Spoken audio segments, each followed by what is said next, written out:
બોલો માં જીવંતિકા માત કી જય। મિત્રો, આજે આપણે જીવંતિકા માની વ્રતની કથા કરીશું। જો તમે ચેનલ પર નવા હોય તો આ ચેનલને સબસ્ક્રાઈબ કરી દેજો, જેથી તમને આવનારા કથાઓની માહિતી આવી રીતે મળતી રહે। બોલો જીવંતિકા માત કી જય। એક નગર હતું। નગરનો રાજા ખૂબ જ દયાળુ અને પ્રજાપાલક હતો। તે પોતાની પ્રજાને પુત્રની માફક જાણવતો હતો। પ્રજા સુખી તો પોતે સુખી અને પ્રજા દુઃખી તો પોતે દુઃખી તેવું તે માનતો હતો। આ રાજાને ત્યાં દોમ સાહેબી હતી, પરંતુ ભગવાને તેમને ઘેર શેર માટીની ખોટ મૂકી હતી।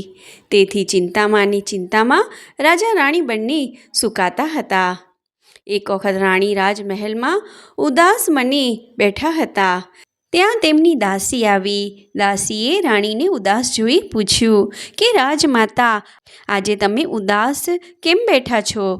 તમારી ઉદાસીનું કારણ મને નહીં કહો? ત્યારે રાણીએ કહ્યું, દાસી, પ્રભુએ મને ધન દોલત આપી છે, પરંતુ તેનો વાપરનાર નથી આપ્યો। તેની મને ખૂબ જ ચિંતા થાય છે। આ સાંભળી દાસીએ કહ્યું, રાણીજી, આપ મારું કયું કરો। આજથી તમે સગર્ભા છો તેવું જાહેર કરો, પછીનું હું સંભાળી લઈશ। આ દાસી ગામમાં સુવાણીનું કામ કરતી હોવાથી ગામમાં કયા વખતે કોની સુવાવડ આવવાની છે તે તેને ખબર રહેતી। રાણીને 9 માસ પૂરા થતાં એક બ્રાહ્મણના ઘેર જન્મેલું બાળક લાવી આપ્યું અને રાણીની ગોદમાં સુવડાવી દીધું અને સવારના પહોરમાં વધામણી આપી કે રાણીને પુત્રનો જન્મ થયો છે। તેથી રાણીએ તો ગરીબ અને બ્રાહ્મણોને અન્નદાન, વસ્ત્રદાન વગેરે છૂટે હાથે આપવા માંડ્યું અને પુણ્યના માર્ગે પ્રભુએ આપેલો પૈસો વાપરવા માંડ્યો। આખા નગરમાં ખૂબ જ આનંદ વર્તાઈ ગયો। નગરમાં મીઠાઈઓ વહેંચાઈ અને ખૂબ જ ધામધૂમ મચી ગઈ। જ્યારે બીજી બાજુ સુયાણીના કાવતરાથી બ્રાહ્મણીના ઘરમાં રોકકડ મચી ગઈ, કારણ કે પોતાનું બાળક કોઈક ઉપાડી ગયું હતું। પરંતુ બ્રાહ્મણી માતા જીવંતિકાનું વ્રત કરતા હોવાથી માં જીવંતિકા તેના બાળકનું રક્ષણ કરવા રાજમહેલમાં આવતા હતા અને બ્રાહ્મણીને પણ વિશ્વાસ હતો કે મારો પુત્ર જ્યાં હશે ત્યાં માતા જીવંતિકા તેનું જરૂર રક્ષણ કરતા હશે। આ બાજુ બ્રાહ્મણનો પુત્ર રાજમહેલમાં રાજકુંવર તરીકે દિવસે દિવસે મોટો થવા લાગ્યો। રાજકુંવર બધી જ વિદ્યામાં ખૂબ જ પ્રવીણ હતો। સમયે રાજાનું અવસાન થતાં તેના પિતાનું રાજ્ય તેને મળ્યું। તે પણ પોતાના પિતાની જેમ પોતાની પ્રજાને પુત્રની માફક સાચવતો હતો। તેણે પોતાના પિતાનું શ્રાદ્ધ કરાવવા ગયાજી જવાનો વિચાર કર્યો। તેથી તેની માતાની રજા લઈ પિતાનું શ્રાદ્ધ કરવા ગયાજી ચાલી નીકળ્યો। તે ચાલતો જ્યાં રાત પડતી ત્યાં વિસામો લેતો, સવારે આગળ ચાલી નીકળતો હતો। એક દિવસ એક ગામમાં રાત પડી। તેણે ગામમાં રહેવાનો વિચાર કર્યો। તે તો ગામમાં જઈ એક શેઠના ત્યાં જઈ સાદ કર્યો। અરે, ઘરમાં કોઈ છે કે નહીં? ત્યારે મકાન માલિક બહાર આવી, કોણ છે ભાઈ? તું ક્યાંથી આવે છે? કોનું કામ છે તારે? રાજકુમાર બોલ્યો કે હું એક અજાણ્યો મુસાફર છું।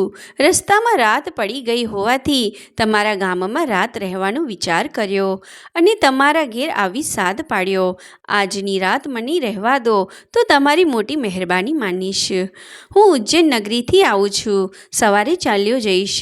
શેઠ કહે, ખુશીથી રહે ભાઈ, આ તારું જ ઘર છે। એમ કહીને તેનો સત્કાર કર્યો અને તેને જમવા રસોઈ બનાવી જમાડ્યો અને બહાર ઓટલા ઉપર પથારી કરી આપી। આથી રાજકુમાર થાક્યો પાક્યો હતો, તેથી ઘસઘસાટ ઊંઘી ગયો। આ બાજુ વાણિયાની વહુને સુવાવડ આવી હોવાથી તેના દીકરાની છઠ્ઠી હતી। અગાઉ વાણિયાના કુખે જન્મેલ દરેક બાળક 7મા દિવસની સવારે મરણ પામતા હતા। તેથી તેઓ ચિંતિત અવસ્થામાં સૂતા હતા। એમ કરતાં તેઓ પણ ઊંઘી ગયા। મધ્યરાત્રિએ વિધાતા વાણિયાના છોકરાના લેખ લખવા આવ્યા। ત્યારે બહાર સૂતેલ રાજકુમારનું માતા જીવંતિકા ઓશિકે ઊભા રહી રક્ષણ કરતા હતા। તેમણે વિધાતાને રોકીને કહ્યું કે બહેન, અત્યારે મધરાત્રિએ તારું આગમન કેમ થયું? ત્યારે વિધાતાએ કહ્યું કે વાણિયાના ત્યાં દીકરો આવ્યો છે, તેથી આજે છઠ્ઠી છે, તેના લેખ લખવા આવી છું। ત્યારે માતાજીએ પૂછ્યું કે બેન, તેના લેખમાં તું શું લખીશ? વિધાતાએ કહ્યું કે આ છોકરો સવારે મરણ પામશે. ત્યારે જીવંતિકા માએ કહ્યું, જ્યાં મારી હાજરી હોય ત્યાં કોઈનું અમંગળ ન થાય, માટે તારે તેનું દીર્ઘાયુ લખવું પડશે. ત્યારે વિધાતાએ કહ્યું કે મારે તેના લેખમાં હોય તે જ લખવું પડે. માટે માતાજી બોલ્યા, તારી ઈચ્છા કદી પૂરી થશે નહીં, તારે દીર્ઘાયુ લખવું જ પડશે. વિધાતાએ માં જીવંતિકાના કહેવાથી બાળકનું દીર્ઘાયુ લખ્યું. સવારે વાણિયાના ઘરના ઉઠ્યા ત્યારે પોતાના બાળકને જીવતું જોઈ તેથી તેઓ સૌ ગાંડા ગેલા થઈ ગયા હતા. આ અગાઉ જન્મેલા દરેક બાળક 7મા દિવસના સવારે મરણ પામતા હતા. તેઓ પોતાના ઘેર આવેલા મુસાફરને સારા પગલાંનો ગણવા લાગ્યા. આથી તેઓ ખૂબ જ આદર સત્કાર કર્યો અને રાજકુમારે જવાની રજા માંગી. ત્યારે તેને રહેવા માટે ખૂબ જ આગ્રહ કર્યો. ત્યારે રાજકુમારે કહ્યું કે હું મારા પિતાનું ગયાજી શ્રાદ્ધ કરવા જાઉં છું. હું જ્યારે મારા દેશમાં પાછો જઈશ ત્યારે તમારા ઘેર જરૂર આવીશ. જ્યારે બ્રાહ્મણ પુત્ર રાજકુમાર તેના પિતાનું બ્રાહ્મણીની મદદથી શ્રાદ્ધ પિંડદાન આપે છે ત્યારે તેને પાણીમાં એકને બદલે 2 હાથ દેખાય છે. તેનું રહસ્ય તેને સમજાતું નથી અને પંડિતોને કારણ પૂછ્યું તો ચૂપ રહ્યા. રાજકુમારે ખૂબ જ આગ્રહ કર્યો ત્યારે પંડિતોએ કહ્યું કે એક હાથ કોઈ દેવીનો હોય તેવું લાગે છે. રાજકુમારે શ્રાદ્ધ કર્યા બાદ લગભગ 1 વર્ષ જેટલો સમય તીર્થયાત્રામાં ગાળ્યો અને પછી ઘેર જવા નીકળ્યો. પરંતુ મનમાં પેલા 2 હાથની શંકા જતી હતી. એક પછી એક ગામ વટાવતા પેલા વાણિયાના ગામમાં આવ્યો અને વાણિયાના ઘેર ગયો ત્યારે પણ તેની પત્નીએ બીજો પુત્ર જન્મ્યો હતો. તેની છઠ્ઠી હતી. વિધાતા આજે લેખ લખવા આવવાના હતા. ખરા સમયે રાજકુમારને આવેલો જોઈ વણિક શેઠ તો ગાંડો ગેલો થઈ ગયો. તેણે રાજકુમારનો આદર સત્કાર કર્યો. રાજકુમાર રાત્રે ઘરના ઓટલા ઉપર પથારી કરી સૂતો હતો અને માતા જીવંતિકા રાજકુમારનું રક્ષણ કરતા હતા. આજે પણ વિધાતા દેવી છઠ્ઠીના લેખ લખવા આવ્યા ત્યારે માતાજીએ આળું ત્રિશૂલ ધર્યું અને પૂછ્યું, આજે કેમ તારું આગમન અહીંયા છે? ત્યારે વિધાતા દેવીએ કહ્યું કે આજે વાણિયાના દીકરાની છઠ્ઠી છે તેથી લેખ લખવા આવી છું. પણ મોટી બહેન, આજે તમને અહીંયા જોઈ મને ખૂબ જ નવાઈ લાગી છે. તમારું અહીંયા હાજર રહેવાનું કારણ મને કહો. જીવંતિકા માએ કહ્યું કે હે બહેન, આ રાજકુમાર સૂતો છે. તેની માં મારું વ્રત કરે છે અને જે સ્ત્રી શ્રદ્ધાપૂર્વક વ્રત કરે છે તેના બાળકનું રક્ષણ કરવાની મારી ફરજ છે. આથી મારી હાજરી અહીંયા છે. હે બહેન, તું મને કહે કે છોકરાના લેખમાં શું લખવાની છે? ત્યારે વિધાતા દેવીએ કહ્યું કે તેના લેખમાં આવે છે કે સવારે બાળક મૃત્યુ પામશે. જ્યાં મારી હાજરી હોય ત્યાં અશુભ કંઈ ન થાય, એટલે તારે દીર્ઘાયુ લખવું જ પડશે. આ વાતચીત સૂતેલો રાજકુમાર જાગી જઈ સાંભળતો હતો. વિધાતા દેવીએ કહ્યું કે બહેન, તમારા વ્રતનો પ્રભાવ તો જોયો, પણ તે વ્રતની વિધિ કહો. ત્યારે માતાજી બોલ્યા, સૌભાગ્યવતી સ્ત્રીઓ શ્રાવણ માસના પહેલા શુક્રવારે સવારે અડચણ હોય તો બીજા શુક્રવારે સવારે નાહી ધોઈને પીળા વસ્ત્રો કે ઘરેણાં પહેરે નહીં. ચોખાના ઓસામણને ઓઢંગ નહીં. 5 દિવેટનો દીવો કરી મારું પૂજન કરે અને આખો દિવસ ઉપવાસ કરે અથવા તો એક ટાણું કરે. તેના બાળકનું હું સદા રક્ષણ કરું છું. પણ તું વાણિયાના છોકરાનું દીર્ઘાયુષ્ય લખવાનું ભૂલતી નહીં. વિધાતા દેવી વાણિયાના બાળકનું દીર્ઘાયુષ્ય લખ્યું. બીજે દિવસે વાણિયાના ઘરના જાગ્યા ત્યારે બાળક માની સોળમાં શાંતિથી નિંદ્રા લઈ રહ્યો હતો.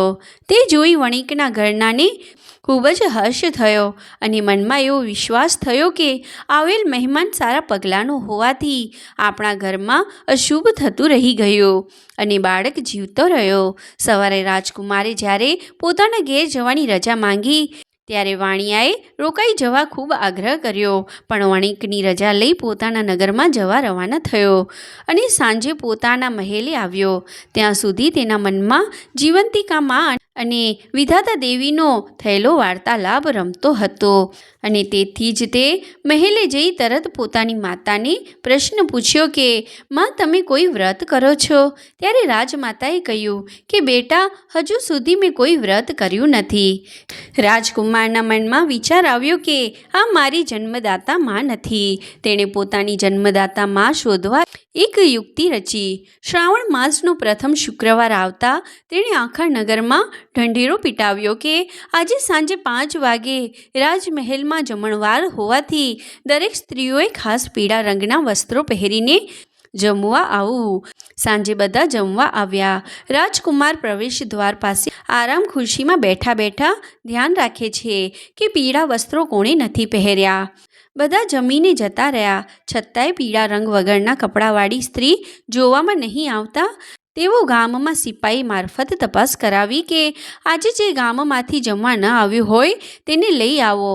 થોડી વાર બાદ એક સિપાઈ આવી કહેવા લાગ્યો કે એક બ્રાહ્મણ સ્ત્રી જમવા નથી આવી. તેથી શ્રાવણ માસના પ્રથમ શુક્રવારે વ્રત હોવાથી હું પીળા વસ્ત્રો પહેરતી નથી, તેથી હું જમવા નહીં આવું. રાજકુમારને લાગ્યું કે જરૂર આ બ્રાહ્મણી જ મારી માતા હોવી જોઈએ. તેણે સિપાઈ જોડે લાલ રંગના વસ્ત્રો પહેરી માતા જીવંતિકામાનું નામ લઈ તે જમણવારમાં આવવા માટે નીકળી. રાજમહેલમાં પ્રવેશ દ્વાર પાસે પહોંચી. રાજકુમાર આરામ ખુરશીમાં બેઠો હતો. તેને જોતાં જ તેના થાનમાંથી દૂધની શેર છૂટી અને રાજકુમારના મોઢામાં જઈને પડી. તરત જ રાજકુમાર માં કહીને તેને ગળે વળગી પડ્યો. પછી તે પોતાની માતાને મહેલમાં લઈ ગયો અને કહ્યું કે માં, તું મારી જન્મદાતા માં છે. આજથી તારે મારા મહેલે રહેવાનું. આમ કહી પોતે ગયાજી ગયો હતો અને જીવંતિકા માં અને વિધાતા દેવી વચ્ચે થયેલી વાત કરી સંભળાવી. બ્રાહ્મણીને હવે ખ્યાલ આવ્યો કે દાયણે કપટ કરી પોતાની ગોદમાંથી બાળકને ઉઠાવી રાણીની ગોદમાં સુવડાવી દીધો હશે અને દાયણે રાણીને પુત્ર ન હોવાથી ધનની લાલચે આ કામ કર્યું હશે તેવું તેને મનમાં થયું. જે થયું તે સારા માટે, કારણ કે આજે તેનો પુત્ર ઘેર હોત તો મોટો રાજા ન બની શક્યો હોત અને માતા જીવંતિકાના પ્રતાપે તેનો પુત્ર મોટો રાજા બન્યો. આમ માતા પુત્રનું મિલન પણ થયું. આ વાત રાણીને પૂછતા આ વાત સાચી છે તે કહી બતાવ્યું. જીવંતિકા માતાનો આવો પ્રભાવ નજરે નિહાળીને ગામની દરેક સ્ત્રીઓ જીવંતિકા માનું વ્રત કરવા તૈયાર થઈ અને રાજકુમારની માતા બ્રાહ્મણીને કહેવા લાગી કે બહેન, અમારે પણ આ જીવંતિકા માનું વ્રત કરવું છે, તો તેની વિધિ કહો. બ્રાહ્મણીએ કહ્યું કે હે બહેન, તમે ઘણી જ ખુશીની વાત કહી. જુઓ, જીવંતિકા માનું વ્રત શ્રાવણ માસના પ્રથમ શુક્રવારે કરવામાં આવે છે. તે દિવસે પીળા વસ્ત્રો કે ઘરેણાં પહેરવા નહીં, ચોખાનું ધોવરામણ ઓળંગવું નહીં.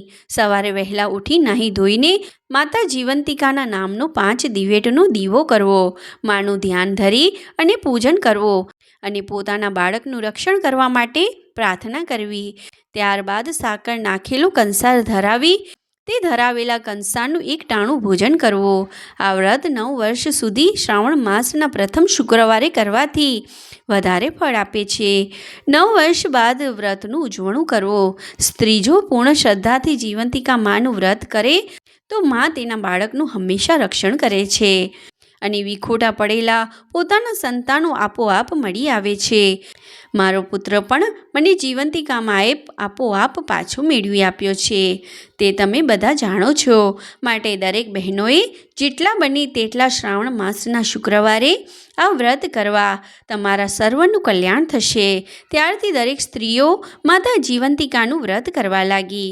હે જીવંતિકા માં, તમે જેવા બ્રાહ્મણીને ફળ્યા તેવા તમારી વાર્તા લખનાર, વ્રત કરનાર, સાંભળનાર સર્વેને ફળજો અને સર્વેના બાળકોનું સદા રક્ષણ કરજો. બોલો જય જીવંતિકા માની જય. મિત્રો, જો આ કથા સાંભળવામાં તમને આનંદ આવ્યો હોય તો આ વિડીયોને લાઇક કરીને આગળ શેર કરજો અને ચેનલ પર નવા હોય તો આ ચેનલને સબસ્ક્રાઈબ કરી દેજો, જેથી તમને આવનારી કથાઓનું આવી રીતે રસપાન મળતું રહે. જય શ્રી કૃષ્ણ. રાધે રાધે.